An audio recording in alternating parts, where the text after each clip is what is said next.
film Misbehavior. Yap, film yang dirilis pada tahun 2016 ini menceritakan kisah cinta antara siswa dengan dua orang gurunya yang berakhir tragis. Tokoh utama dalam film ini adalah Hyojo yang diperankan oleh Ha Neul Kim. Hyojo adalah seorang guru siswa kelas 2 SMA. Saat sedang mengajar, tiba-tiba dia dipanggil ke ruang guru yang tampaknya Arjun. Di sana, dia melihat ada seorang guru yang tampak ingin melahirkan. Hyojo dipanggil karena guru itu terus-terusan memanggil-manggil dirinya supaya bisa menemaninya. Tak lama setelah itu, bantuan datang dan membawa guru yang akan melahirkan. Setelah kejadian itu, wakil kepala sekolah memanggil semua guru wanita. Dia memberikan sebuah kontrak baru yang di dalamnya ada aturan yang tidak memperbolehkan menikah saat masih dalam kontrak kerja. Jadi, mau gak mau, mereka semua harus menandatangani kontrak tersebut. Hyojo juga diminta oleh wakil kepala sekolah untuk menggantikan sementara guru yang cuti melahirkan tadi. Hyojo tampaknya keberatan, tapi dia juga tidak bisa menolak. Esoknya, dia mulai mengajar di kelas baru dan sebagai wali kelas baru. Saat absen, ada seorang siswa yang tidak hadir, yang bernama Jaeha. Lalu siswa lainnya mengatakan kalau Jaeha ada di kelas menari. Jadi dia sering pergi ke gym untuk berlatih sendirian. Hyojo mendatangi Jaeha yang berlatih sendirian di gym. Hyojo memperkenalkan dirinya pada Jaeha. Dia meminta Jaeha untuk mendaftar kelas tari di luar sekolah supaya tidak mengganggu kegiatannya. Tapi Jaeha siswa yang tidak mampu, jadi dia berlatih sendirian di sekolah. Hyojo tinggal berdua dengan kekasihnya di sebuah apartemen. Tapi hubungan mereka sedang tidak baik-baik saja. Apalagi sudah bertahun-tahun lamanya kekasihnya itu tidak bekerja. Kekasihnya adalah seorang penulis, tapi tampaknya dia tidak memiliki konten yang akan dia tulis. Alhasil, selama ini dia hanya makan tidur saja di apartemen. Dan itu membuat Hyojo kesal. Keesokan harinya saat di sekolah, mereka kedatangan guru baru yang bernama Haeyong. Dia cantik dan masih muda.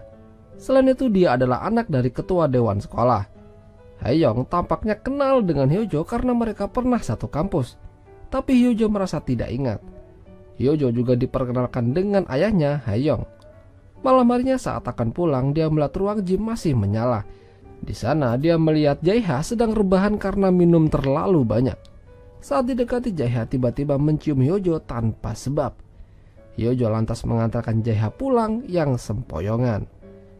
Esoknya Hyojo kembali mengajar, tapi dia mendapat gangguan dari kekasihnya yang tiba-tiba datang ke sekolah hanya ingin mengunjungi dirinya.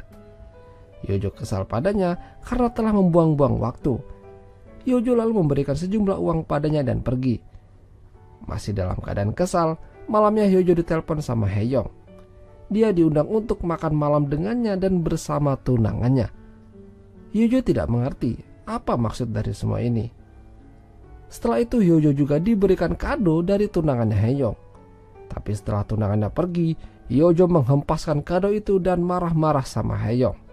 Dia merasa tersinggung karena diberi kado yang tampaknya cukup mahal. Haeyong yang tampak ingin menangis hanya bisa meminta maaf. Tidak sampai situ, saat dia pulang kerja, dia melihat kekasihnya tampak ingin pergi menggunakan koper. Dia mengatakan kalau dia ingin pergi dan ke Perancis untuk memulai menulis di sana. Hyojo semakin geram. Setelah sekian lama kekasihnya numpang, dia malah ingin pergi begitu saja. Tapi keputusannya sudah bulat dan meninggalkan Hyojo sendirian. Saat lagi beres-beres berkas, dia melihat ada sebuah selebaran tentang kontes tari di sebuah kampus. Dia teringat pada Jaeha dan langsung mengantarkan itu kepadanya. Namun, dia tidak menemukan Jaeha di sana. Dia melihat ada ruangan yang pintunya terbuka. Di sana dia malah melihat Jaeha sedang bercocok tanam bersama Haeyong dengan nikmatnya. Hyojo lalu mengajak Haeyong untuk berbicara sebentar saat istirahat. Dia tahu apa yang dilakukan Haeyong semalam dengan Jaeha. Hyojo mengancam kalau kejadian itu bisa ia laporkan pada wakil kepala sekolah. Haeyong memohon padanya untuk merahasiakan kejadian itu. Jika tidak, dia akan dimarahi habis-habisan oleh ayahnya. Dan bahkan, dia akan diputusi sama tunangannya juga. Tapi tampaknya Hyojo tidak peduli dan meminta Haeyong untuk menjauhi Jaeha. Dia memanfaatkan keadaan supaya Haeyong tidak mendekati Jaeha lagi. Karena kejadian itu, Haeyoung jadi tidak enak badan dan memutuskan untuk pulang. Tidak sampai situ, Hyojo juga melarang Jae-ha untuk tidak menggunakan ruangan gym lagi. Sebagai gantinya, dia mengajak Jae-ha untuk ikut dengannya. Dia mendaftarkan Jae-ha berlatih les tari. Hyojo berharap Jae-ha bisa mengembangkan kemampuannya dalam menari balet. Lalu tak lama HP-nya Jae-ha berbunyi yang ternyata dari Haeyoung. Hyojo kesal karena Haeyoung masih berani menghubungi Jae-ha. Karena itu dia menjatuhkan HP Jae-ha hingga rusak. Setelah selesai latihan, Jae-ha mencoba mencari HP-nya tapi Hyojo mengatakan kalau mungkin HP-nya tertinggal di sekolah. Esoknya di sekolah, Hyojo meminta Jae-ha untuk mendaftarkan dirinya dalam kompetisi menari yang diadakan oleh di sebuah kampus. Dari kejauhan, Haeyoung melihati mereka dengan tatapan yang pasrah. Bahkan Haeyoung tidak berani menatap Hyojo saat diajak ngumpul bareng. Saat di kediaman tunangannya pun, Haeyoung tampak lesu. Ditambah lagi tunangannya mengatakan kalau tadi dia ditelepon Hyojo. Dia bilang kalau Hyojo ingin ketemuan dengannya. Dia ingin membalas kebaikannya dengan mentraktirnya makan. Haeyoung semakin panik. Dia rela mendatangi Hyojo hujan-hujan supaya Hyojo membatalkan ketemuannya dengan tunangannya. Dia terus memohon, dia hanya ingin semuanya kembali seperti sebelumnya. Sementara Jae-ha minta pada Hyojo untuk datang ke acara tari balet yang akan diadakan besok. Setelah bersama-sama menonton, mereka lanjut pulang. Namun, Jae-ha meminta untuk diturunkan di sini saja. Dia tidak mau pulang ke rumah karena di rumah ayahnya sedang bersama wanita lain. Jadi dia tidak ingin ke sana. Alhasil Hyojo menawarkan untuk menginap semalam di rumahnya. Namun baru beberapa menit di sana, kekasihnya Hyojo yang minggat kembali. Dia juga terkejut ada Jae-ha di sana. Kekasihnya Hyojo langsung mencap Hyojo wanita yang gampangan. Baru tinggal beberapa hari, Hyojo sudah bisa move on. Hyojo tidak bisa berkata apa-apa saat dikatai seperti itu. Malam harinya saat Hyojo terbangun untuk minum, dia melihat Jae-ha yang tertidur pulas. Dia mendekatinya dan mencoba membelai wajahnya.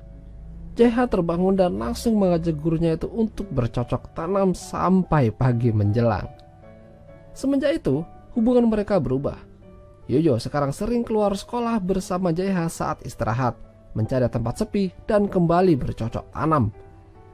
Hyojo jadi lebih royal pada Jae-ha. Dia rela membelikan setelan jas untuk kelulusannya nanti. Hari yang ditunggu-tunggu akhirnya tiba.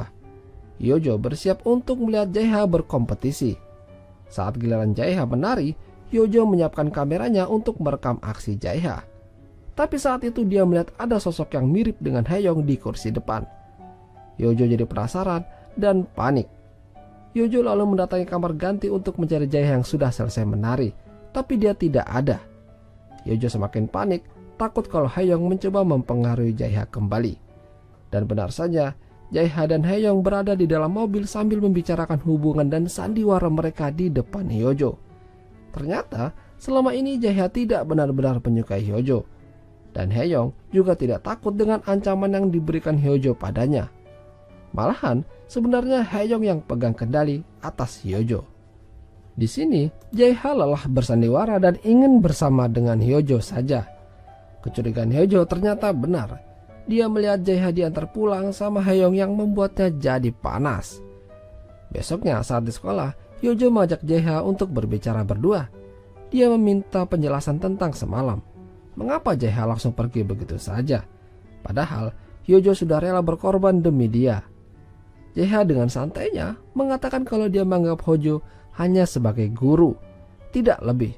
Terlebih lagi, Hyojo yang memulai mendekati dan membiayai keperluan Jae-ha. Jae-ha bahkan sama sekali tidak merasa bersalah sedikit pun. Sementara Hyojo hanya bisa menangis mendengar itu. Dia tidak menyangka kalau Jae-ha bisa sejahat ini kepadanya. Hyojo lalu mendatangi Haeyoung yang sedang bercanda dengan guru lain.